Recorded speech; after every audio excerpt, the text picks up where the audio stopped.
I when people bring someone to me and say, this is the person I want to marry, I don't spend 20 minutes before I know whether this is the right one or not. I'm just telling you the truth. There are some questions.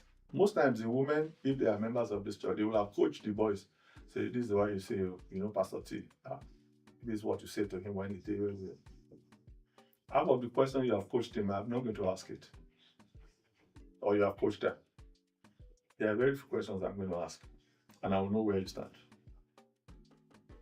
Major one, I want to know whether you fear God or not.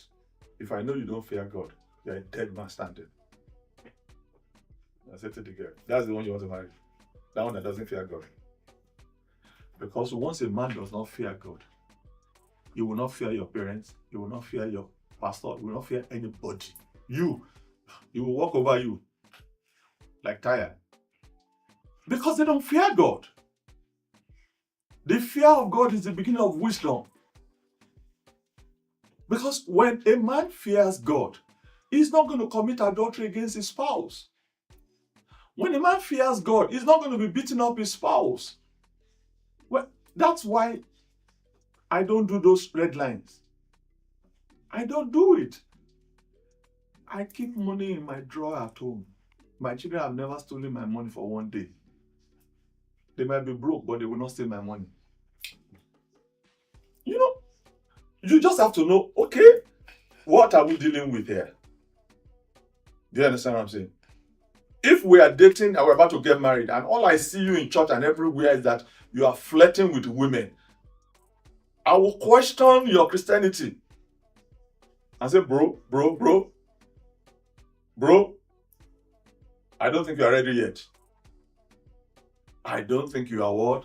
Ready yet. About people coming from Nigeria I've never seen before and say, sir, there's one boy. He's in your church. He wants to marry me. I said, that boy is married though. They say he's married. I said, he's married. Then I call the boy. He sits down in front of me. I call his wife. The wife sit down. I said, do you know Funke? And the boy is looking at me. I said, are you out of your mind? I said, do you know Funke? Hello, Funke. You are in Lagos. Okay. Michael is here with his wife. Can you talk to Michael because he's not answering but that he knows you? Do you think I'm joking? Because of you think I'll go to hell? Wish it away. It's not going to happen. It's not going to happen. Yeah. Why people sleep with themselves when they're here to get married? You're emotionally involved. Even when you see something that is not right, you can't walk away.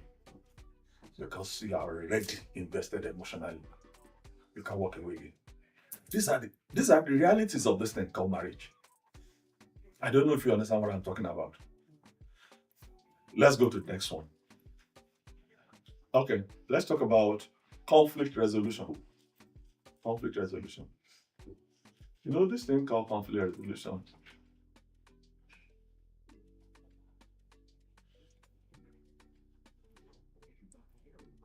I always ask,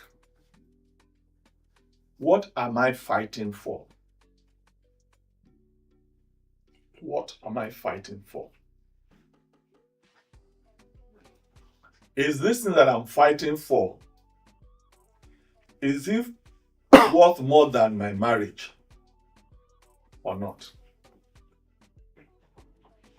And thirdly, is there any plaque or cup that I will be given if I win this argument between me and my wife? If there is none for all those things, I'm a man that is ready to reconcile. This is the way it works with us. I like talking about things. I don't sweep anything on that carpet. Do you understand? My wife takes her time. She doesn't talk about things like that. Most times when my wife tells you that I'm processing it, it's a way of telling you I'm not going to do what you're asking me to do. But she will not say, I'm not going to do it. She will say, I'm processing.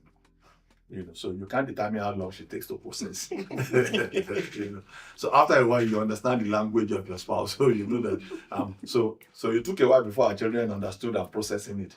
After a while, they now understood it. They say, no, you're not processing anything. You are not going to do it. That's why you are saying, she said, I'm processing it. And they want me to get into the fight. I say, no, I'm not getting into this fight. I'm not getting into this fight.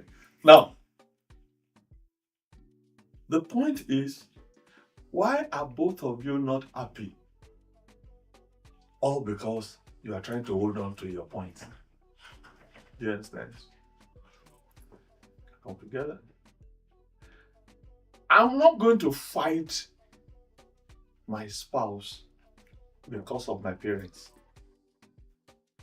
neither because of my siblings.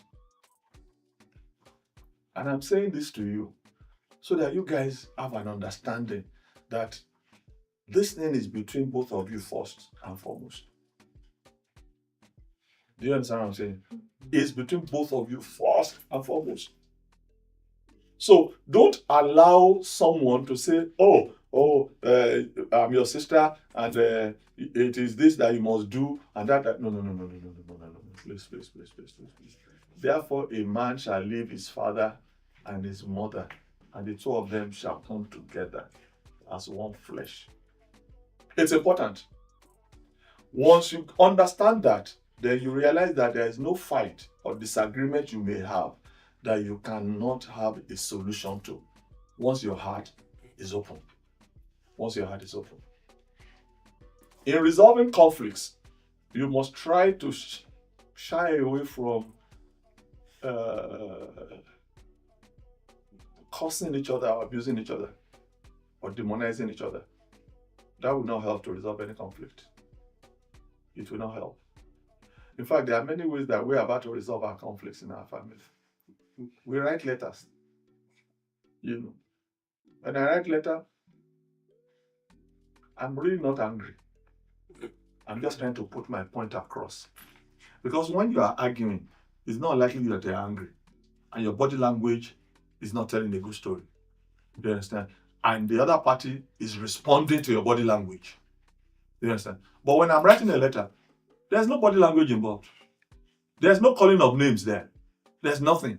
All I'm saying is that this is what I'm trying to say. That we don't need to put that thing there. That we can always find a place to put it. And that's it. And then she writes back and says, okay, now I get you. I thought initially you were saying that. No, that's not what I'm saying now. Then you end it. But if you stay on one point, it's going to be difficult to resolve your conflicts. It's going to be difficult to resolve your conflicts. Good communication is what helps in resolving conflicts. Good communication. Because most times, what you are saying is not what your spouse is hearing. What you are saying is not what your spouse is hearing. I learned a lesson many years ago in this church. Finished the service on Sunday. And my niece came to me after the service and said, oh, uncle, that thing you said in church. I said, no, I didn't say that. She said, that's what we had. I said, no, I didn't say that. I said, are you sure? Then I called one or two people. They said, Pastor, that's what we had. That's when I realized that it's not what you say. It's what other people are hearing. So I came to church the following Sunday. I had to correct it. I said, last Sunday, I said A, B, and C. And some people told me that this is what they had. The old church said, hey, that's what we had. I said, I'm in trouble. I said, please forgive me. This is not what I went there to say.